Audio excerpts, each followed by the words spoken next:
tarde. Estamos começando mais uma edição do programa Urban View, um novo olhar sobre a cidade. Na edição de hoje a gente vai dar sequência à nossa série especial que está abordando o novo plano diretor de São Paulo sob a ótica de diversos especialistas.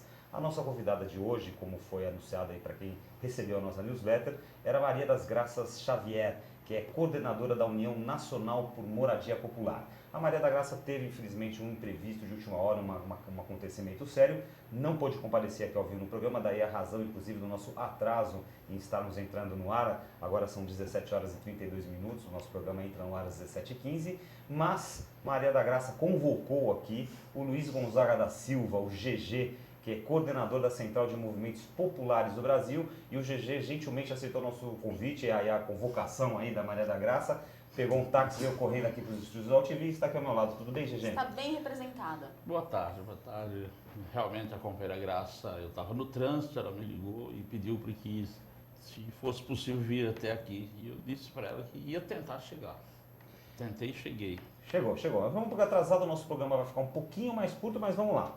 Luiz Gonzaga da Silva, GG, tem um longo histórico de militância social e sindical. Ele foi um dos fundadores da Central Única dos Trabalhadores, a CUT, do PT, Partido dos Trabalhadores, e de movimentos diversos de moradia. Entre as organizações que contaram com a participação de GG até hoje estão a Unificação das Lutas de Cortiço, o Movimento de Moradia do Centro, a União dos Movimentos de Moradia do Fórum Nacional de Reforma Urbana e a Central dos Movimentos Populares. Então, o nosso olhar da semana, que é o tema sobre o qual nós vamos conversar no programa de hoje aqui com o GG, é o seguinte: moradias populares. Como o novo plano diretor de São Paulo impacta o acesso de famílias de baixa renda à habitação? Então vamos conversar em outros assuntos com ele sobre o que é a Central de Movimentos Populares do Brasil, que ele representa, quais são seus objetivos. Vamos saber também dele quais as conquistas obtidas para a questão da moradia popular, com a implementação desse novo plano diretor estratégico e, se é possível, também evitar a tendência de expulsar as famílias de mais baixa renda para periferias cada vez mais distantes e como. Então, aqui ao meu lado está a Sandra Lanza, que vai apresentar para vocês a nossa enquete do dia também e vai fazer aí alguns comunicados. Tudo bem, Sandra? Tudo bem, Gilberto? Bem-vindo, GG. É um prazer te receber aqui. Bem-vindo a você também, que está participando com a gente dessa edição aqui do Urban View. O tema é bem interessante, continue com a gente. Bom, você pode votar na nossa enquete do dia lá no site da Urban Systems, urbansystems.com.br. A pergunta de hoje é: você acredita que o novo plano diretor de São Paulo evoluiu na questão da moradia popular? Primeira opção, sim, está com uma lei bem definida. Segunda opção, mais ou menos, pois é preciso colocar em prática o que foi redigido. Ou terceira opção, não, está longe de resolver a questão. Eu aguardo a sua participação. Lá no final do programa a gente traz o resultado e o GG comenta com a gente. Maravilha. E se você quiser participar ao vivo, a Sandra tem um canal. Verdade. urbanview@urbansystems.com.br. Você manda a sua pergunta, a gente responde ao vivo. Coloca a pergunta ao vivo aqui para o nosso entrevistado. É mais uma forma de você participar aí para o Urban View. Exatamente. Se você estiver assistindo ao vivo, nos mande a pergunta. Depois, sob demanda, a gente obviamente não vai conseguir responder. Mas vamos situar então um pouquinho o objetivo desse programa. O novo plano diretor estratégico, sancionado pelo prefeito Fernando Haddad, dobra as áreas demarcadas como Zonas Especiais de Interesse Social, as chamadas ZEIS, voltadas à produção de moradias populares. O plano, que define os rumos do desenvolvimento urbano pelos próximos 16 anos para a nossa cidade, determina que 60% da área construída nas ZEIS sejam destinadas para empreendimentos de habitação de interesse social, voltada para atender famílias com renda de até 3 salários. É importante fazer valer a função social dessa propriedade? É sobre esse tema que a gente vai conversar então agora com o Luiz Gonzaga da Silva, o GG. GG, vou começar pontuando aqui para quem está nos assistindo o que é a Central de Movimentos Populares do Brasil, quais são os seus objetivos? Primeiro dizer aos ouvintes deste programa que a gente, enquanto Central de Movimentos Populares do Brasil, agradece a oportunidade concedida a União Nacional de Moradia Popular, que é a nossa filiada, e poder estar ocupando espaço aqui no lugar da companheira Graça, aqui por outras razões ela não pôde estar presente. Porém, dizer que a Central de Movimentos Populares é uma organização aglutinadora dos movimentos populares. não é um movimento de moradia, não é um movimento de saúde, não é um movimento de LGBT, não é um movimento de criança e adolescente, não é um movimento de mulheres. Ela aglutina todos os movimentos que acreditam que a partir dela a gente possa abrir algumas veredas na lei vigente desse país e que a partir dessas veredas a gente possa ter algumas conquistas. Conquista tá como o plano diretor para a cidade de São Paulo, para nós é uma conquista, porque nós sabemos que a partir do plano diretor nós podemos ter vários avanços que não só a moradia popular, porque a moradia popular é o endereço para onde a gente diz assim, se regressa à cidadania, à dignidade do trabalhador, da trabalhadora. Como você mesmo falou, falar em moradia digna na periferia da periferia da periferia, por mais que seja uma boa habitação, ela deixa de ser digna porque vai faltar umas outras questões, a saúde, a educação, a creche que está na questão da educação, o transporte público de qualidade. Nós vivemos num mundo onde o capitalismo selvagem só observa com um olho que é lucro, lucro e mais lucro, e pelo outro lado o trabalhador que anda mal nos ônibus, apesar de que hoje na cidade de São Paulo temos alguns ônibus novos, bons, substituindo aqueles ônibus velhos. Dentro do plano diretor está essa questão da locomoção, do transporte público, porque se a gente for falar de transporte público, nós não temos transporte público. Na elaboração desse novo plano diretor da cidade de São Paulo, como é que foi a atuação de vocês? Porque existe um processo de discussão do plano, né? E como é que vocês participaram efetivamente desse projeto? Olha, nós nos dividimos nas regiões onde moramos e participamos de todas as plenárias que aconteceram no plano diretor. Se em alguma das plenárias o GG não estava presente, mas com certeza tinha militante da CMP na região central, que é a região que eu atuo mais diretamente, nas regiões mais periféricas, no anel mais afastado do centro, nós estivemos presentes em todas as plenárias, podemos dizer isso. Então, uma efetiva participação mesmo na discussão do Porque plano. nós acreditamos que com a nossa participação, vamos dizer melhor, com a nossa participação, já não é como a gente pretende que seja, imagine se a nossa participação. Por isso, o esforço da gente estar presente, deixar de ir em outras atividades, muitas vezes deixar de ir numa outra reunião do movimento ou da própria central, para poder a gente estar presente nessas plenárias, para fortalecer o debate. Quem deu o primeiro passo dessa aproximação? Foi a prefeitura que entrou em contato com vocês ou vocês se colocaram à disposição da prefeitura para participar dessa elaboração? Na verdade, o primeiro passo não existe. Existe anos de luta que nós, desde o governo da Luiza Erundina, passou pela Marta e agora no governo do Haddad, nós estamos presentes nesse debate, inclusive não só presente para ser contra, mas para ser propositivo.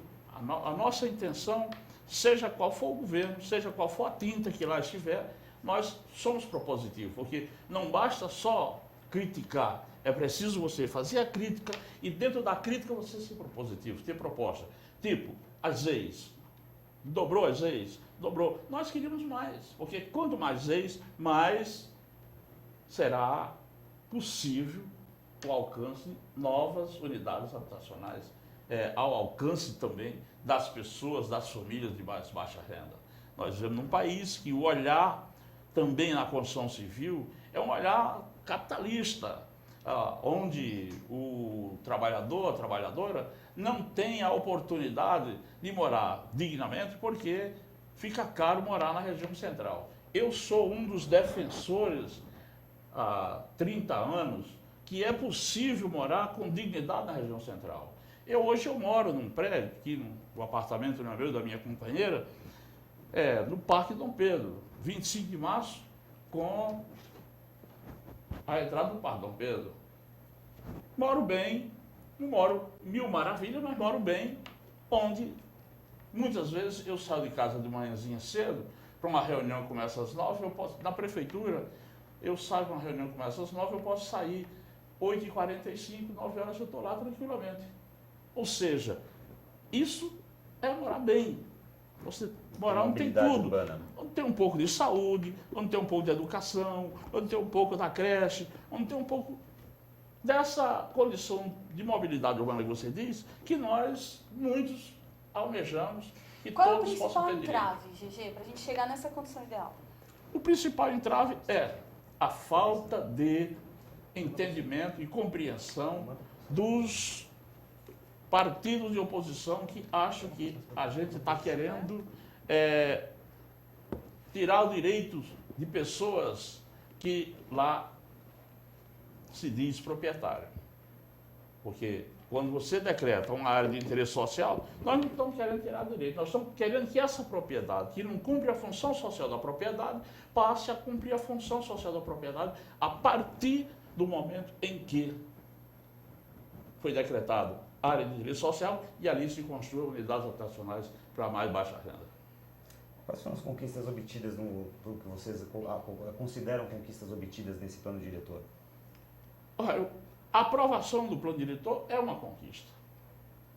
Não dá para dizer que tem conquistas.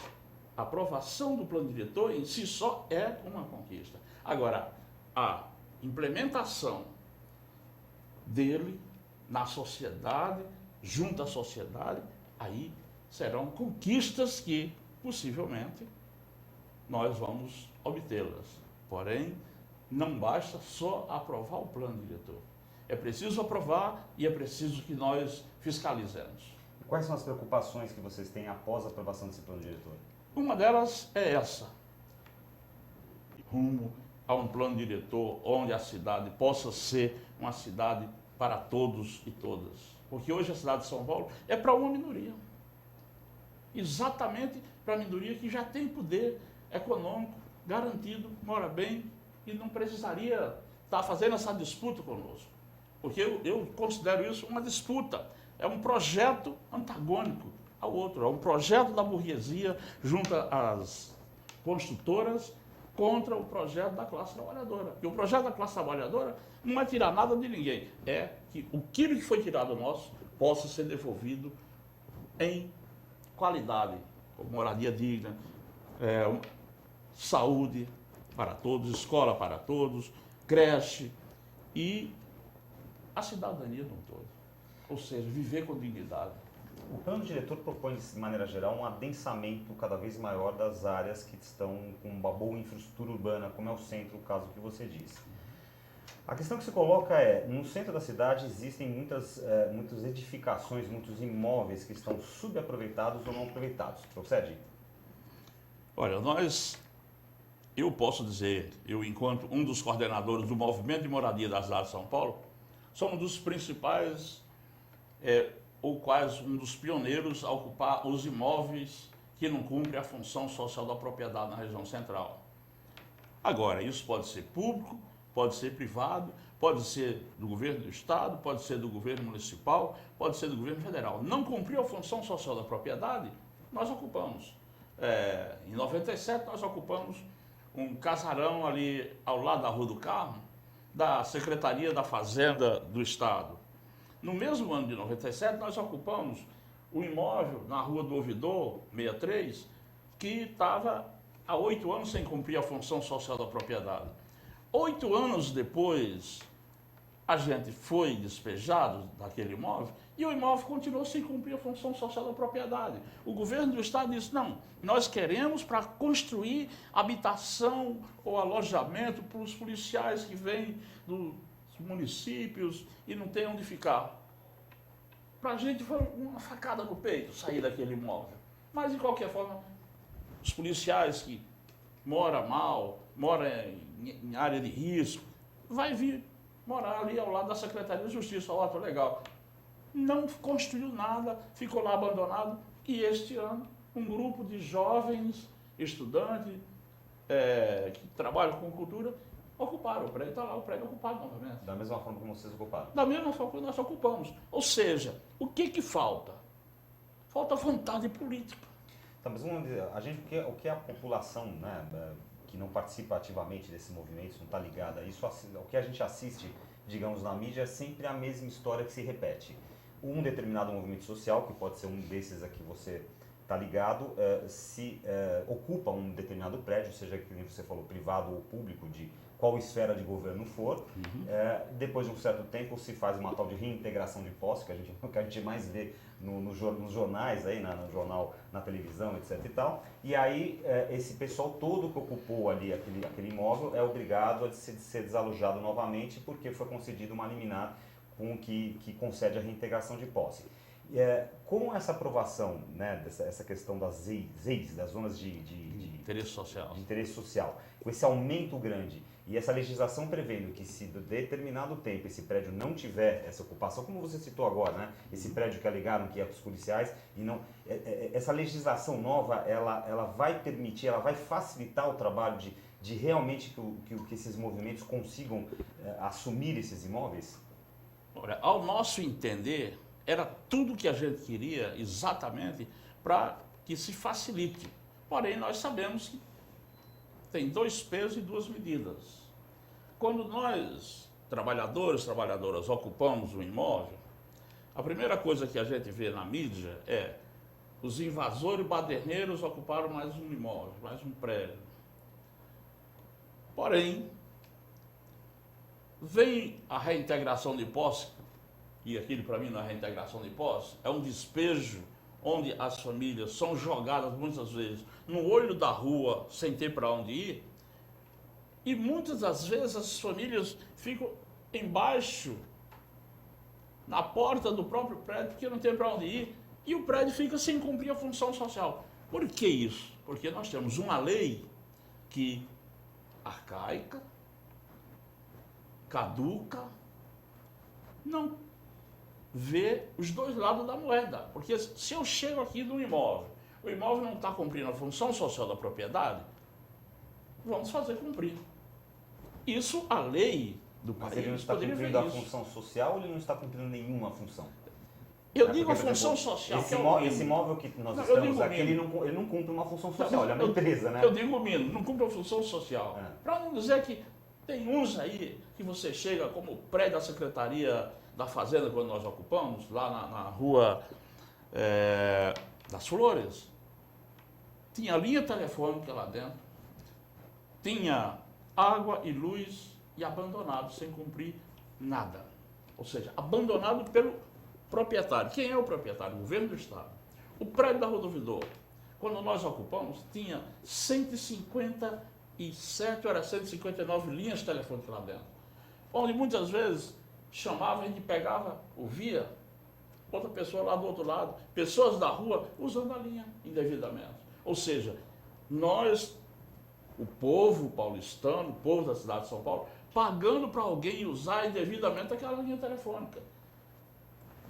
Quando veio a primeira tentativa de reintegração, logo no mês de abril de 1998, que nós dissemos que não íamos sair, eles disseram, nós vamos cortar tudo que tem dentro. Vocês podem cortar linha telefônica, vocês podem cortar, nós não vamos usar isso aqui, né? Isso é da nação, é do povo. Mas a água e a luz vocês não vão cortar. Porque é um bem comum e necessário para que todo ser humano possa viver com dignidade. É tanto que, um ano depois, chegaram a cortar a luz, e quem está num prédio, se você corta a luz, não precisa cortar a água, acabou-se. Cortaram a luz, nós ficamos um dia, 2 dias, sem água e sem luz. Faltando 3 dias para a eleição, que Lula se elegeu presidente da República, nós ocupamos a Secretaria de Cultura. E por que nós ocupamos a Secretaria de Cultura? Para mostrar para o secretário de Cultura, mostrar para o governo do Estado de São Paulo, que ele mandou cortar a luz e as famílias ali não poderiam viver. Subir com uma lata d'água na cabeça já é difícil. E no escuro, e ir buscar fora nos postos de gasolina para poder se alimentar lá dentro. Aí era um crime que o Estado estava cometendo contra 87 famílias que lá dentro estavam. Então, se nós hoje tivéssemos, se naquela época nós tivéssemos um plano diretor à altura dos nossos sonhos, aquele prédio hoje cumpriria a função social. Qual é a função social? Fazer alojamento para os soldados que vêm do interior? Ótimo, legal, mas façam. Não deixe o prédio sem cumprir a função social. E este governo do Estado de São Paulo, parece que ele está vivendo em outro mundo e dialoga com o povo daqui, do outro mundo para cá. Nós estamos agora faltando água no Estado, nós estamos sem moradia popular, nós estamos sem saúde, nós estamos sem educação, nós estamos sem segurança. Que segurança pública nós temos nesse país? Nenhuma. Agora, a culpa é de quê? É dos 10 governos que aí estão. GG, diz uma coisa pra gente. Vamos separar aqui pré este plano diretor e pós este plano diretor. Pré este plano diretor, como é que você vê a taxa de sucesso das ocupações que houveram até o presente momento, até essa aprovação desse novo plano diretor? Ou houveram casos de sucesso? Você tem algum exemplo para citar de casos de sucesso onde vocês ocuparam uma determinado imóvel, uma determinada edificação, e vocês conseguiram que essa edificação fosse transformada numa unidade de interesse social? Olha, e como é que é a expectativa daqui para frente? Falando em população, tem sucesso. Ali, ao lado do Teatro Municipal, tem um prédio que está sendo reformado, que é, inclusive, para os companheiros, para as companheiras que hoje coordenam a ULC, que ali vai morar, não sei se 89 ou 109 famílias. É sucesso isso. Agora, eu não posso dizer que é vitória. São pequenas conquistas que precisamos, junto a essa pequena conquista, buscar outras dezenas e centenas dessas conquistas para transformar em vitórias. Porque, para mim, só vai ter vitória quando nós realmente chegar ao ponto de dizer assim, não temos mais ninguém dependendo de aluguel alto e morando mal. Porque morar nos cortiços hoje, eu não sei se vocês têm acompanhado, continuam acompanhando os cortiços, morar nos cortiços é muito ruim, é péssimo. Quem mora em cortiço hoje paga caro e mora mal. E por que paga caro e mora mal? Porque o atravessador quer lucro. Um espaço que dava para morar 3 pessoas, ele reduz, faz 2 espaços, vai morar 3 aqui e 3 ali. Ou seja, é a exploração dobrada, porque muitas vezes nesses casarões onde são transformados nos grandes cortiços, eles não pagam água, não pagam luz, não pagam IPTU e o dono, o proprietário que seja, não recebe um centavo daquele dinheiro que a gente paga para o... Ou seja, tem atravessadores aí. É o que mais tem atravessador. Tá, mas com a aprovação desse novo plano diretor, a perspectiva sua é de melhoria? É uma perspectiva otimista? Eu acredito que com a aprovação desse plano diretor, a grande probabilidade é que esses atravessadores vão perder espaço, porque se nós fizermos um plano diretor pensando em melhorar a cidade, com certeza a prefeitura tem uma obrigação, fiscalizar esses lugares maus, fiscalizar os lugares que não cumprem a função social, fiscalizar esses atravessadores que muitas vezes nem nome limpo tem. Eu já morei em cortiço, sei do que estou dizendo. Tem atravessador que, para comprar no comércio, pede o nome emprestado de alguém, porque o nome dele é sujo.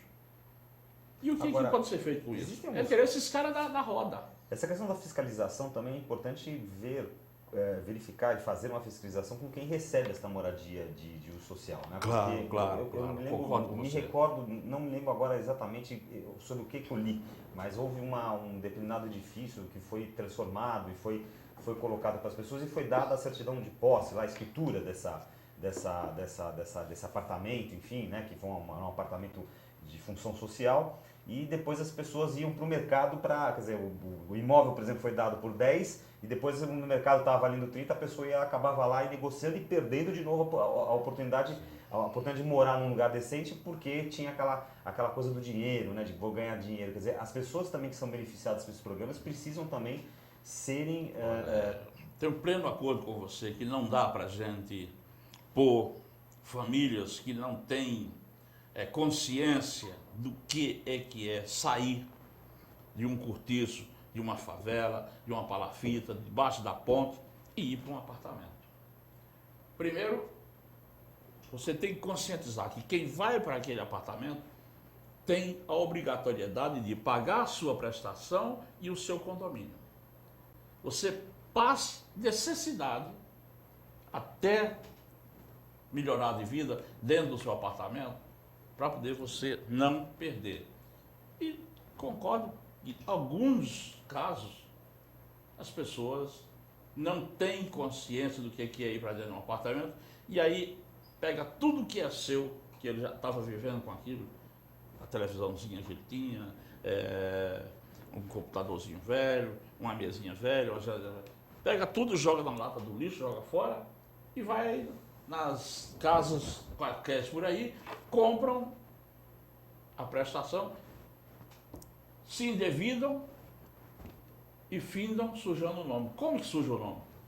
Paga a prestação daquilo que ele comprou, mas não paga o seu condomínio e a sua prestação do apartamento. Devida prestação do apartamento. Como se o governo tivesse a obrigatoriedade de dar de graça, que eu sou contra dar de graça. Nós temos que pagar de acordo com nossas condições. E aí eu posso dizer, minha casa é minha vida, entidades. Você vai pagar em 10, 11 anos. 5% da sua renda, que hoje não ultrapassa os R$ 1.600. E aí? Você vai pagar 5%, mas 5% está pagando da sua renda, digamos que a renda seja R$ 1.000, 5% dá R$ 50 por mês. Isso você vai pagar a sua prestação. O condomínio talvez seja mais R$ 50, ou seja, os dois juntos de 110, 120, R$ 150. Lá no cortiço, você vai pagar uma prestação, lá no cortiço você vai pagar uma prestação, um aluguel, no mínimo de R$ 450 para morar num cubículo, porque qualquer espaçozinho 4x4 você vai pagar de R$ 600 para lá. E aí? É tanto que tem um trabalho do Dr. Luiz Corrara que diz o seguinte: fica mais caro morar em cortiço do que morar em algumas regiões onde a burguesia explora. O metro quadrado morando em cortiço é mais caro. Muito bem, o Urban View de hoje está chegando ao final. O nosso programa foi mais curto aqui devido aos os contratempos que tivemos, né? Nós conversamos até agora com o Luiz Gonzaga da Silva, o GG, mas a Sandra vai ler para a gente, não sei se ela vai falar primeiro de um evento aqui que a Urban Systems vai participar e depois ela vai consultar também o resultado da enquete também para a gente ver e comentar aqui com o GG. Sandra, é com você. Bom, vamos lá então. Tem mais uns minutinhos então aí para você votar na enquete. E a nossa dica de hoje é o evento Expo Urbano, Transpoquip e Expo Parque em 2014, que acontece nos dias 28, 29 e 30 de outubro no Pavilhão Vermelho do Expo Center Norte, em São Paulo. Além da feira, que conta com as soluções e unidades trazidas por mais de 200 expositores do setor de infraestrutura de transporte, também haverá no evento 6 salas de apresentações. No dia 30 de outubro, das 17h50 às 18h35, dentro do programa de conferências do Fórum Urbano Soluções Integradas, será realizada a palestra Sustentabilidade e Economia a partir do desenvolvimento de clusters produtivos, com a participação do Tomás Assunção, presidente da Urban Systems. Você encontra mais informações no site do evento www.transpoquip.com.br. Está aí na tela para você. Muito bem, agora a Sandra vai contar o resultado da enquete que hoje perguntou relativo ao tema da conversa que estamos tendo aqui com o GG, se você acredita que o novo plano diretor de São Paulo evoluiu na questão da moradia popular. Sandra, eu tenho aqui já online, aqui, maravilha. acabei de atualizar, Ótimo. resultados fresquíssimos. Vamos lá então, 10% disseram sim, está com uma lei bem definida. 40% disseram mais ou menos, pois é preciso colocar em prática o que foi redigido. E a maioria, 50%, diz não, está longe de resolver a questão. E aí, GG? Olha, essas pessoas, 50%, poderia até ter razão se a gente tivesse aprovado o plano diretor há 4 anos atrás. Mas a gente acabou de aprovar o plano diretor. Nós estamos começando a pôr esse plano diretor em prática. E por isso é preciso não só acreditar. Porque acreditar e ir para casa é uma coisa. Agora, acreditar, não ir para casa, ficar na rua, reivindicando, lutando pelos seus direitos, é outra história. E por isso que nós, da Central Única dos trabalhadores, nós da Central dos Movimentos Populares, nós da União Nacional, nós do Movimento Nacional do Luta por Moradia, nós da CONAM, acreditamos que é possível, juntos, unidos e organizados, chegar daqui a mais 6 anos e olhar para trás desses 6 anos e assim, plano diretor nos propiciou melhoria de vida para quem tem hoje necessidade, baixa renda. Porque se a gente não pensar nos trabalhadores e trabalhadoras de baixa renda, nós estamos pensando ao contrário do que deveríamos pensar. E nós estamos cumprindo um papel na sociedade que é exatamente pensar não contra as construtoras, não contra a burguesia. Nós estamos cumprindo um papel que é o papel de pensar que quem é pobre também tem direito, assim como temos deveres. Se nós temos deveres, também temos direito. E queremos que os direitos desses pobres, da classe trabalhadora, seja ele catador, reciclador de lixo, seja ele um trabalhador na construção civil, seja ele um torneiro mecânico, tem direitos, assim como tem seus deveres, tem direitos e os direitos têm que serem cumpridos por quem de fato deve para eles. Muito bem. O Urbanville de hoje entrevistou Luiz Gonzaga da Silva, o GG, que está aqui ao meu lado, coordenador da Central de Movimentos Populares do Brasil, sobre o tema Moradias Populares, como o novo plano diretor de São Paulo impacta o acesso de famílias de baixa renda à habitação. GG, muitíssimo obrigado pela tua presença aqui no programa. Eu sei que foi corrido para você, que sei que você chegou aí esbaforido, né? Mas a gente agradece muito a presença porque a gente está fazendo esse especial sobre o plano diretor de São Paulo e justamente democraticamente trazendo várias vertentes aí. As construtoras também estarão presentes aqui, os arquitetos, os especialistas em planejamento urbano e você aqui representando os movimentos sociais que fazem parte dessa elaboração. Então agradecemos muito a tua presença aqui nessa edição do Urbanville. Pois é, nós queremos mais uma vez agradecer a oportunidade, nós sabemos que são raríssimas oportunidades como essas que surgem e nós não podemos se ausentá-las dessas oportunidades, porque em cada oportunidade dessa que nos vem, é uma rua de duas mãos, uma vai e outra vem. Nós viemos aqui e dizemos qual é o nosso propósito e estamos abertos a receber quem queira vir dialogar com a gente, seja da construção civil, seja de qualquer setor da sociedade. Estamos abertos e por isso nós, enquanto CMP, não temos sombra de dúvida. Só com organização e luta é que vamos vencer, independente da cor que vença essa ou aquela eleição. Muito bem, muito obrigado, GG. E a Sandra também contará para nós qual é o nosso convidado, quem estará presente aqui dentro desse ciclo do plano diretor no nosso próximo programa na quarta-feira que vem. Não perca no próximo Urbanville. Rony Lopes, da Arquimóvel, abordará a relação entre o plano diretor estratégico e as incorporadoras e construtoras. Te aguardo na próxima quarta-feira, dia 15 de outubro, às 17h15, no Urbanville e na OTV. Até lá. É isso aí. Nós voltamos ao vivo então quarta-feira que vem, às 17h15, com mais uma edição ao vivo do Urbanville. Até lá, obrigado pela audiência.